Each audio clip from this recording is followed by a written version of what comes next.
Isa sa mga tanyag na manunulat ng ating kasaysayan ay si Severino Reyes. Kabilang na dito ang akdang Walang Sugat. Kilalanin natin at isa-isahin ang mga pangunahing tauhan. Unang tauhan, si Tenyong. Siya ang pangunahing tauhan sa dula. Matapos mamatayan ng ama dahil sa mga prayle, pinili niyang iwan ang kasintahan upang pamunuan ang himagsikan.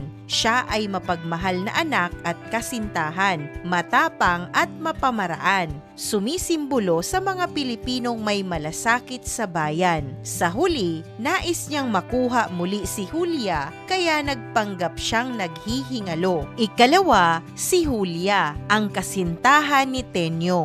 Nais ng kanyang ina na ipakasal siya sa ibang lalaki, ngunit hindi niya ito mahal. Ang puso niya ay naghihintay pa rin sa pagbabalik ni Tenyong. Siya'y magandang Pilipina na tapat at mapagmahal. Masunurin sa magulang, ngunit matatag ang kanyang pag-ibig kay Tenyong.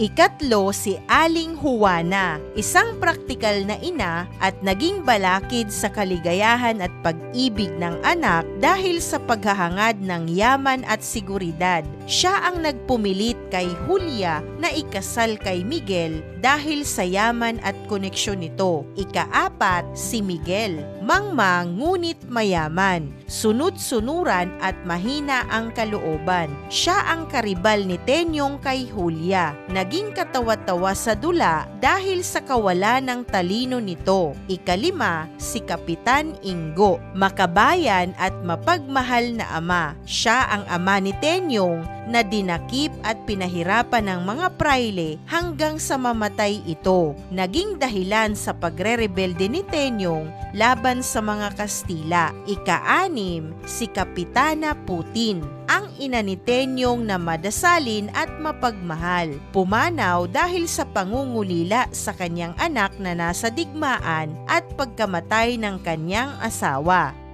Ikapito, si Lucas, matapat na kaibigan at katiwala. Siya ang kanang kamay ni Tenyong, ang nagsilbing tulay at tagapaghatid ng mensahe kay Julia habang nasa himagsikan. Ikawalo, si General Leon Villa, may malasakit na pinuno sa kanyang mga tauhan. Siya ang tumulong kay Tenyong na makabalik sa araw ng kasal ni Julia upang maisagawa ang plano. Ikasyam, si Tadeo, ang ama ni Miguel na may kayabangan at mapagmalaki. Siya ang nagtulak sa pagpapakasal ni na Miguel at Julia para sa pansariling interes at koneksyon sa simbahan.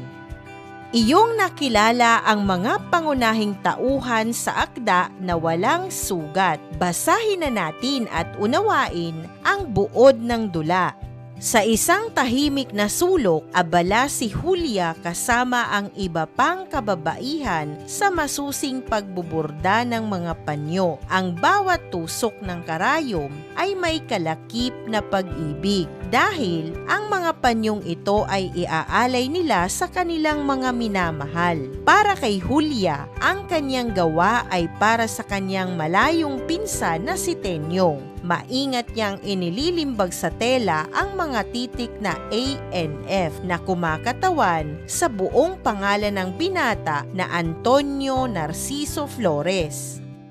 Sa pagbisita ni Tenyong sa tahanan ni na Julia, ramdam ang tamis ng kanilang pagsasama. Subalit, may aninong nakabantay. Si Aling Juana, ang ina ni Julia, ay mahigpit na tumututol sa kanilang pag-iibigan. Ang nais ng ina ay ipakasal ang anak kay Miguel, ang pamangkin ng Cora Parroco. Bagaman mayaman, si Miguel ay isang lalaking mangmang at malayo sa katangian ni Tenyong. Nagbago ang takbo ng tadhana nang dumating si Lucas na may dalang masamang balita. Dinakip ng mga Kastila ang ilang Pilipino, kabilang ang ama ni Tenyong na si Kapitan Ingo. Sa hinalang, sila ay mga rebelde.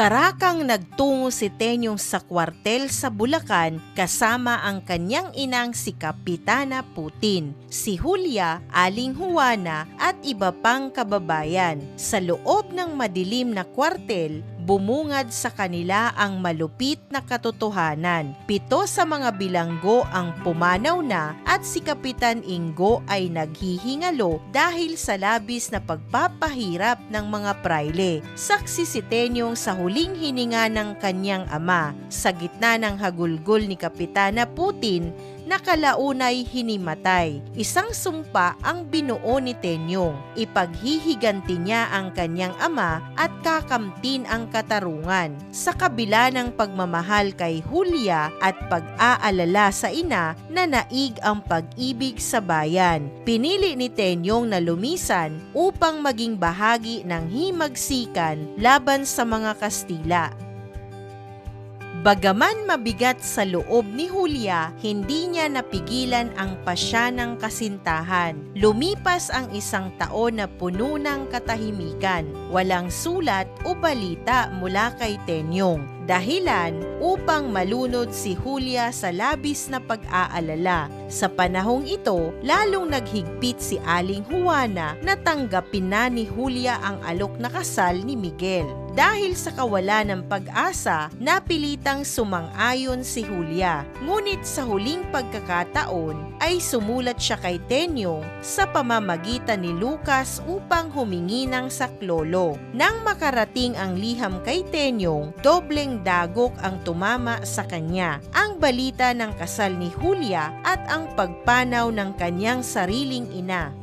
Humingi siya ng tulong kay General Leon Villa na nangakong gagawa ng paraan upang sila ni Julia ay magkatuluyan. Subalit, bago pa makasagot ng formal, sumugod ang mga makabebe. Ang tanging naiparating ni Tenyong kay Lucas ay ang pangakong ako ay babalik. 1 linggo bago ang takdang araw, nakatanggap si Julia ng liham mula kay General Villa na nagsasabing pumanaw na si Tenyong sa labanan. Wala nang nagawa ang dalaga kundi ang tumuloy sa kasal kay Miguel. Dumating ang araw ng kasal. Sa gitna ng seremonya, biglang nabulabog ang lahat sa pagdating ni Lucas. Si Tenyong ay buhay pa, ngunit sugatan at tila malapit na sa kamatayan. Itinigil ang kasal upang bigyang daan ang huling kumpisal ni Tenyong. Sa harap ng kura paroko, nakiusap ang naghihingalong binata na bago siya mamatay ay maikasal muna siya kay Julia. Sa pag-aakalang mamamatay din naman si Tenyong at magiging balo lang si Julia na kalaunay pwede ring pakasalan ni Miguel, pumayag si Aling Juana at si Miguel. Isinagawa ang kasal sa gitna ng pighati. Ngunit matapos ang basbas, isang himala ang nasaksihan ng lahat. Biglang tumayo si Tenyong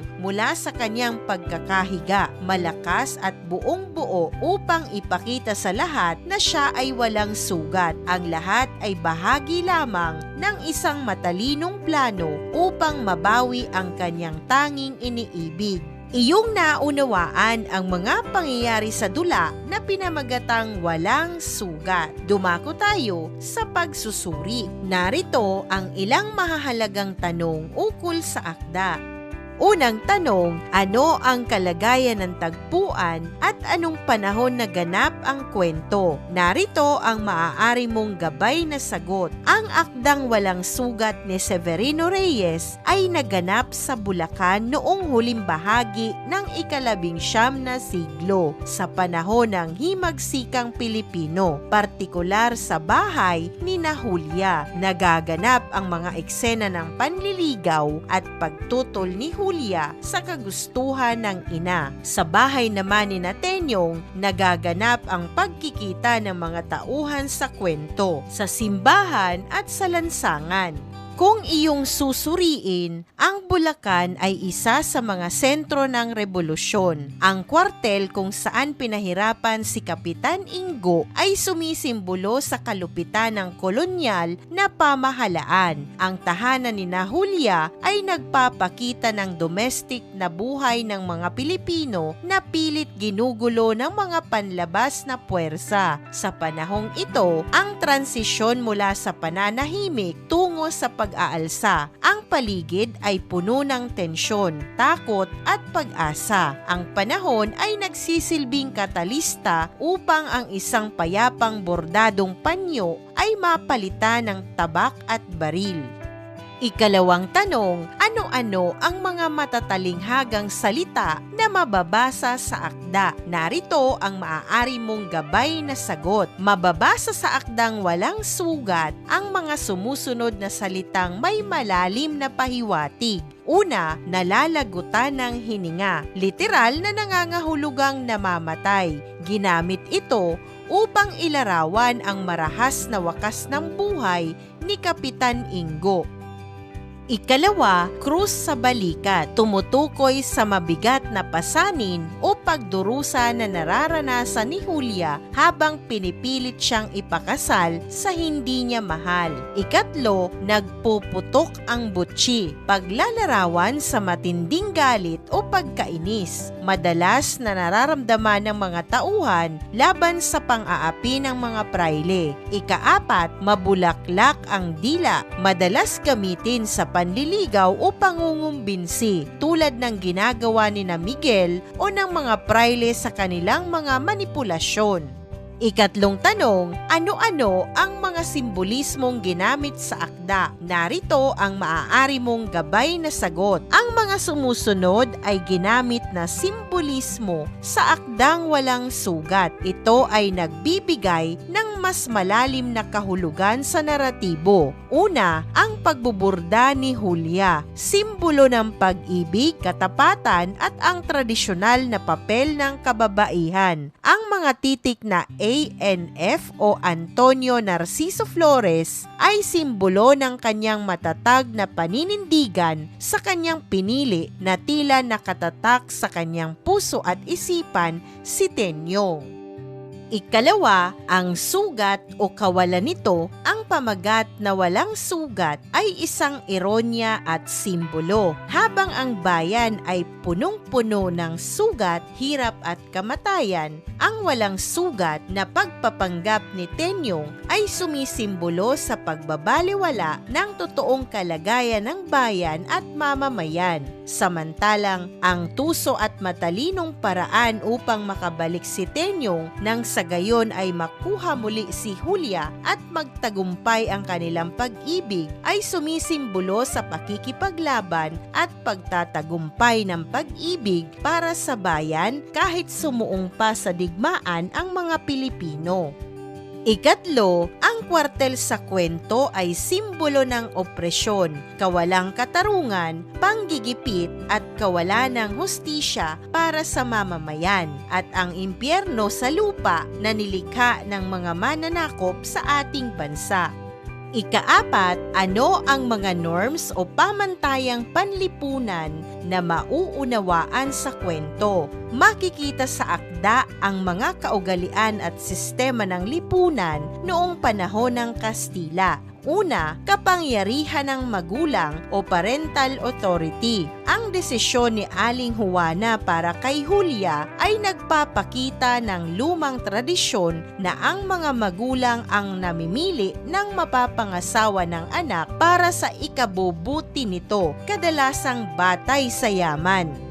Ikalawa, relihiyosong dominasyon. Ang malakas na impluwensya ng kura paroko sa mga sibil na desisyon tulad ng pagpili ng asawa at ang pagtrato sa mga bilanggo. Ikatlo, katapatan sa kasunduan. Ang pagtuloy ni Julia sa kasal kahit labag sa loob ay pagpapakita ng delikadeza at paggalang sa binitawang salita ng kanyang pamilya.